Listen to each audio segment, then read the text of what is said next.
Hey, today we're doing a Valentine special. Now, Valentine is always defined as time of love. So February is always the lovers month. But if you can't take pain, don't fall in love because nothing is going to break your heart more than romantic love. Coming to this February 14th, most of you have got plans. Either you're going to get married, you're going to get engaged, you're going to go away, and you've got all these special plans that you've made for yourself. But unfortunately, unplanned love always leads to massive heartache, breakups, and pain. But just applying a bit of common sense can always protect us from the current scourge. If you look at statistics, we're not doing so well when it comes to the relationship department in our lives. Divorce rate is through the roof. 40% just during the pandemic, if you look at the statistics, that the divorce rate is gone through the roof. And the other 50% that are still unmarried or still married, they are unhappy. So you have single people that are wishing and dreaming to get married, and you have the other half that are married wishing that they were single. So there has to be something that we're doing when it comes to our relationships that is not working. But the first point of call is for us to recognize that we are struggling because we don't know what we're doing. So rather than us following the heart, let's try for the first time apply logic. There are three things before we get into a long-term committed relationship that we have to look at. Number one here is you have to look at the kind of decisions the man or woman you're trying to create a future with has made. And the easiest way to know what kind of decision the person has made is to see where they are in their life at this point. Your current life is the sum total of all the decisions that you've made in your life. So if you don't like where they are, chances are you're not going to like where they're going to be tomorrow. Because until you change something that you're doing on a daily basis, magically your relationship is not going to get better. The second thing that you have to look at here is who's got their ear. Who is it that they listen to? If it's a woman, look at her closest girlfriends. Are they single? Are they party girls? Are they spendthrifts?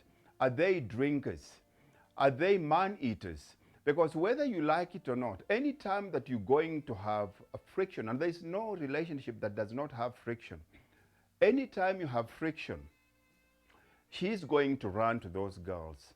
And what do you think she's going to tell them? You're the sum average of the 5 people that you hang out with. Same ladies with guys.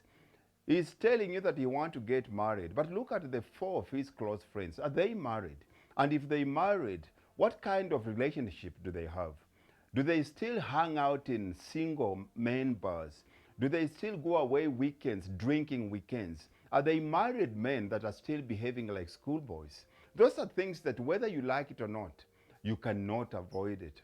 If she's a girl, is she daddy's girl? And what does daddy tell her?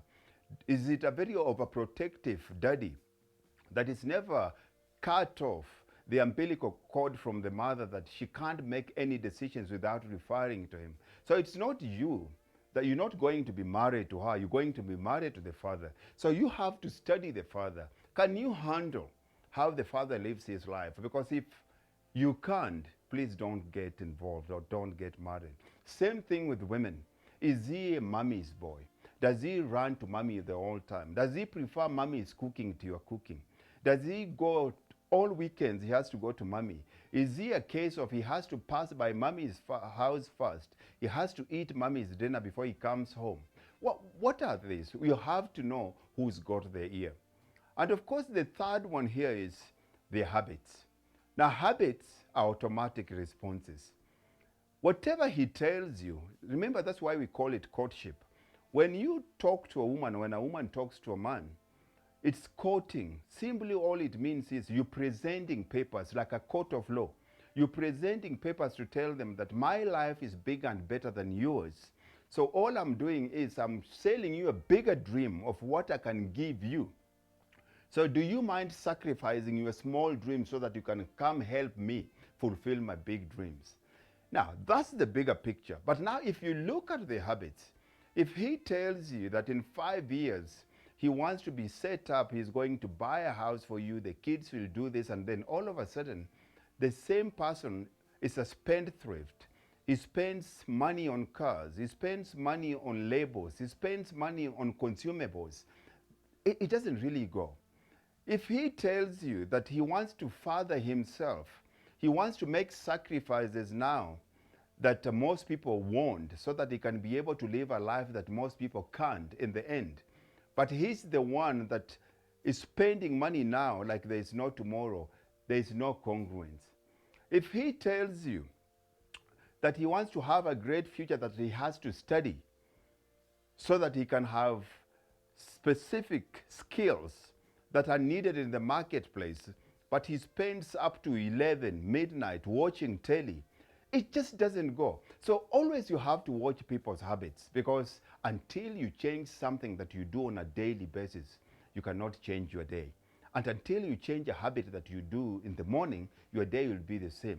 And until you change something that you do every day, your week will be the same, your month will be the same, your year will be the same, and your life will be the same. Now remember, life is simply the sum total of time. So what you invest your time in is what you're going to get.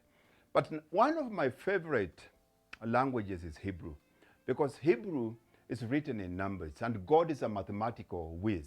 Everything he does is got a mathematical precision. So if we're going to go into relationships, we're going to use the word faces. In Hebrew, you don't have a singular, you've got plural, because we don't have one face. The face you see on the screen, the face they see at my house, the face my sisters know, the face my friends know. We have different faces to different people. I am to you what you are to me. Very few of us have the same face. Now, if you look at the abbreviations when it comes to faces, the first one here is family. You don't marry an individual. You marry the individual's family. So before you marry a woman, you have to meet her family. Before a woman marries a man, she has to meet her family. Try go out for dinner and see how they talk to each other. See how the father talks to the mother. See how the mother talks to the father. See how the brothers talk to your future wife. See how your future wife talks to the brothers. See how they treat the house help. Watch your partner. See how your partner treats those people that are not in a position to benefit them. How does he or she talk to the house help? How does he or she talk to the waiter in the restaurants? How does he or she talk to the car guard attendant? How does he or she talk to the security guard where you stay? Because the way these people treat those people that are underneath them, that's exactly who they are. And that's exactly what you're going to get when you get into that relationship. So family, it's a case of a fruit will never fall too far away from the tree. Most of us always try to complicate this, but watch those people around them. A stands for attitude. Somebody can be beautiful. A man can be drop dead gorgeous, but he's got an ugly attitude. Those are things that you cannot change one's attitude. You cannot teach, because attitude is an accumulation of all the years and all the upbringing of this person. If you cannot tell one's attitude until you live with them, until you see them in stressful, put them in a pressure cooker environments, when they broke, when they sick, when they tired, when they depressed. Can you live with them? Because the true person now is going to do this. This case of you dressing up for 2 hours and going for dinner, going for movies, living with a man or woman over the weekend and then meeting again, it's a dress rehearsal. It's exactly like a McDonald's ad, with a glossy McDonald's ad that says it's selling you health because you get a salad or you get lettuce in your hamburger. And that's what we do with our relationship. The third one, see here, is compatibility, especially when it comes to value. We all have to have deeply set of values that we live by. How compatible are you with this person? You are Christian, the person is Muslim. You, you like to study, the person who likes to watch telly. You like to stay home over the weekend, the person wants to go out partying. You like to save your money, the person loves labels. You want to have kids, the person says you can't touch this because it will destroy my body. These are things that we have to discuss. How compatible are you? Most of us, we fail the compatibility test, but because we're too afraid to ask, when we marry too soon, and this becomes such a big problem. E stands for experiences. It's very important to know one's past. We are a product of our past, but we should not be prisoner of it. But don't be too ignorant not to know. If I'm going to get married that has been divorced to a woman that has been divorced 4 times, I need to know why. Why did she divorce husband number 1, husband number 2, husband number 3, husband number 4? I don't want to be divorced husband number 5. If I've been married, or a woman, you've been married to a man that has had 3 women, they all died.